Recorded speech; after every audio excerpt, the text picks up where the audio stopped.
ओम नमो नारायण। आज हम डिस्कस करेंगे कि लाइफ मैनेजमेंट किस प्रकार कर सकते हैं, how we can manage our life, because today life is full of rushing 9 to 6 p.m. job we are doing. After that, how we will manage our life, we will discuss about in this video. About our experience we will share, and we will share some big companies CEOs MD life management, how they are managing their life. Either they are billionaires and billionaires, so I will explain some of them autobiographies which they mention in their book. So तो हमारी ज़िंदगी में किस प्रकार हम आज जा रहे हैं, किस तरफ जा रहे हैं हम, पैसे की लालच के, अपने परिवार से दूर होके, अपने मित्रों से दूर होके, घर से दूर होके, हमारे संस्कृति से दूर होके, हमारे संस्कारों से दूर होके हम किस लिए कमा रहे हैं। फिर मैं आपको एक पूरे वर्ल्ड का वारन बुफर का नाम आपने सुना होगा। उसकी एक 50 एनिवर्सरी पे उसने और उसकी वाइफ का एक इंटरव्यू चल रहा था। तो उसमें एक पत्रकार ने पूछा कि how you are managing your life. So his wife given very simple answer to the reporter that how you feel happy 50 life management, you spend 50 years of your life, how you are feeling. तो उनके wife ने बोला कि हम लोग हमारी 50 साल के ज़िंदगी में हमारे दिन कभी भी दुख भरे नहीं है। We always live together, me and my husband, most of time we spend together. So how they are managing I will explain about. If the billionaires world richest person can manage his life, he can spend his life with his family, then why not we. उसकी wife बताती है कि वो खुशी क्यों है, सुखी क्यों है अपनी ज़िंदगी में, उनका परिवार कैसे जुड़ा हुआ है। वारेन बफेट जी की वाइफ बताती है एक इंटरव्यूअर को कि हमने और उसका हस्बैंड कभी भी हम अलग नहीं होते, मोस्टली टाइम हम लोग साथ में रहते हैं। जब ऑफिस में जाते हैं तो भी वो काम ऑलमोस्ट उनके साथ में रहती है। स्टार्टिंग अर्ली मॉर्निंग वो उठते हैं, 1 घंटा वो वॉक पे जाते हैं, दोनों साथ में रहते हैं। उसके बाद ऑफिस का टाइम होता है 9 to 6, they have office time. जो भी आप काम करें इफेक्टिव से काम करें, 100% उसका रिजल्ट आना चाहिए, इफेक्टिव रिजल्ट हो, वो ही काम करने का मज़ा आता है। 9 to 6 आपका ऑफिस का टाइम है, आप ऑफिस टाइम कीजिए। 6 के बाद आपको फैमिली को समय दीजिए, अपने यारों मित्रों से बात कीजिए, स्पिरिचुअल बात कीजिए, अध्यात्म की बात कीजिए, बच्चों के साथ बैठिए, उनसे विचार विमर्श कीजिए, फैमिली से डिस्कस कीजिए, आज क्या किया, आज क्या नया सीखा। All those things you can discuss in your family.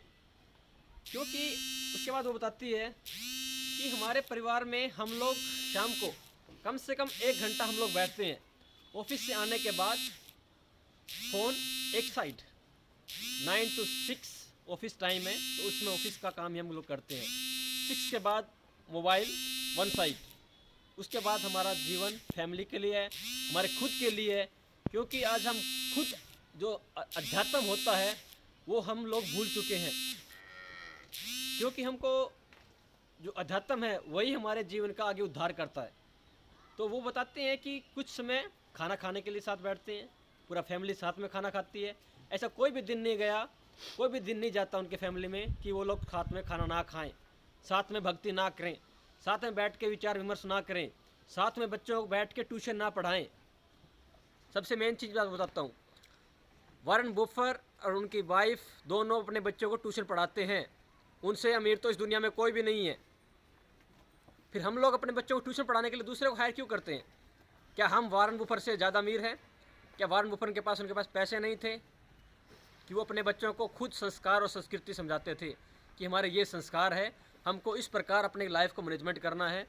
क्योंकि हमने आज अपने बच्चों की लाइफ को दूसरों के हाथों में डाल दिया है, इसलिए आज हमारे बच्चे अपनी बातें नहीं मानते, अपनी संस्कृति भूल चुके हैं, अपने संस्कारों को भूल चुके हैं, और आज हमारा परिवार खंडित हो रहा है। आज हस्बैंड वाइफ की नहीं एक दूसरे से बातचीत करते हैं, बाप बेटे की बात नहीं मानता है, परिवार खंड हो गया है, सास बहू का झगड़ा होता है। ये एक परिवार के डिसेंट्रलाइज के कारण हुआ है। क्योंकि जो एक परिवार का मुखिया होता था वो ही घर का संचालन करता था, मगर आज पिता की बात बेटे को माननी पड़ती है। सॉरी, बेटे की बात पिता को माननी पड़ती है। पहले एक पिता अपने परिवार को चलाता था, घर में दादाजी है तो दादाजी चलाते थे, मगर आज बेटा सबको मैनेज करता है, जो उल्टी पद्धति है। क्योंकि जो हमको अनुभव है वो हम लोग एक्सपीरियंस के आधार पे, अनुभव के आधार पे हम उसको चलाते हैं, मगर आज के नौजवान सब कुछ अपने आप को समझते हैं, जो बिल्कुल गलत है। आगे उनकी वाइफ बताती है कि हम लोग साथ में खाना खा के परिवार के साथ बैठते हैं, डिस्कस करते हैं, बातचीत करते हैं, गपशप मारते हैं। उस समय किसी के पास भी फ़ोन नहीं होता, फ़ोन एक साइड में सबके हम एक तरफ स्टोर कर देते हैं, जो लिमिटेड पीरियड होता है उसके बाद ही हम लोगों को फ़ोन मिलता है। ये वारन बफर की ज़िंदगी के बारे में, उनके 50वीं सालगिरह के विषय में उन्होंने कुछ शब्द बताए थे जो मैंने आप लोगों को बताए हैं। तो दूसरा हिंदुस्तान के बताता हूँ, कुमार मंगलम बिरला एक बहुत बड़ा बिजनेसमैन है हिंदुस्तान में भी। उनकी वाइफ भी बताती है कि उनके परिवार में ऑफिस के टाइम काम, घर पे आने के बाद कुमार मंगलम बिरला जी की माता जी उन सब के फ़ोन रख लेती थी, जमा होते थे 6 बजे के बाद। हालांकि वो इतना बिजी शेड्यूल उनका रहता है, फिर भी अपने परिवार के लिए समय देते हैं। 6 बजे बाद एक साथ खाना खाते हैं, डिस्कस करते हैं, जो अपने अध्ययन करना है अध्ययन करता है, अध्यात्म की करना है अध्यात्म करता है, और इस प्रकार उनका जीवन सर्कुलेशन चलता है। तभी वो लोग आज इतने कामयाब हैं, क्योंकि उनका पूरा फैमिली है वो एक बंदे के हाथ में है। आज कोई उनके परिवार का बंदा बाहर नहीं जाता, रेयरली वो लोग खाना खाने बाहर जाते हैं। This is statement of Kumar Mangalam Birla wife. If you will read his autobiography, you will find everything. Because if you would like to be something in your life, you would like to do for your society, for your country, then you have to be read about the richest person, spiritual guru, and so many things, Vivekanand ji, and so many persons are there in Hindustan and worldwide. So you have to study their autobiography, then definitely you will learn a lot of things from them. Because उन सब से ही सीख के हम ज़िंदगी में आगे बढ़ सकते हैं। तो मेरा कहने का तात्पर्य ये है, हर एक परिवार को जो समय होती है, कार्य अवधि होती है, काम के समय काम, परिवार के समय परिवार, मित्रों के साथ, रिश्तेदारों के साथ, सबके साथ बैठ के वार्तालाप करनी चाहिए। क्योंकि जो वर्क है वो इम्पोर्टेंट है, मगर वो ओनली 60% है। 60% हमारा ज़िंदगी है वो काम करने में जाती है। हम 20% से कम भी समय हम अपने परिवार के साथ गुजारते हैं, 10% हम रिश्तेदारों से गुजारते हैं, और 10% हम उनको देते हैं जो हमारे काम की चीज़ें नहीं होती, जो हम उनको एनिमी बोल सकते हैं। हम उनके माथा पच्चे में 10% ऑफ ज़िंदगी का गुजार देते हैं, जो हमारे लिए कोई काम का नहीं है। जो हम काम भी करते हैं वो परिवार के लिए करते हैं। जब हमारा परिवार ही खंडित हो जाता है, हमारे संस्कृति संस्कार ही ख़त्म हो जाते हैं, तो फिर किसके लिए हम काम कर रहे हैं जब हमारा परिवार के साथ नहीं है। अपने परिवार के साथ में प्रतिदिन नहीं तो कम से कम सप्ताह में एक बार आपके आसपास की गौशाला में जाइए, जीव जंतुओं को देखिए, उनकी सेवा कीजिए, क्योंकि वो भी एक उससे आपको आत्म संतुष्टि होगी। क्योंकि भगवान श्री राम भी देख सकते हैं, भगवान श्री कृष्ण भी देख सकते हैं। हम उनको भगवान इसलिए कहते हैं कि वो अपनी मर्यादा में रहते थे, मर्यादा पुरुषोत्तम है। वो अपने माँ बाप की इज्जत करते थे, संस्कार थे उनके अंदर, तभी आज उनका नाम है। कौन माँ बाप नहीं चाहता कि उसके बेटे का नाम हो, उनके परिवार का नाम हो। श्री कृष्ण जी ने अपने माँ बाप का नाम रोशन किया। श्री रामचंद्र जी युगों युगों से और आज भी जीवित हैं, और जब तक पृथ्वी आकाश है तब तक जीते रहेंगे। तो आप भी अपने बच्चों को ऐसा संस्कार दीजिए, गौ माता से जोड़िए, उनकी सेवा कीजिए। अगर आप सेवा नहीं कर सकते तो आसपास गौशाला में जाके कम से कम सप्ताह में एक दिन तो अवश्य गौ माता की शरण में जाइए। क्योंकि इससे क्या है, आपके बच्चों की जो नकारात्मक ऊर्जा है वो गौ माता उसको क्षीण कर लेती है, अपने अंदर ऑब्जर्व कर लेती है, और आपके घर में एक अलग प्रकार का माहौल होता है।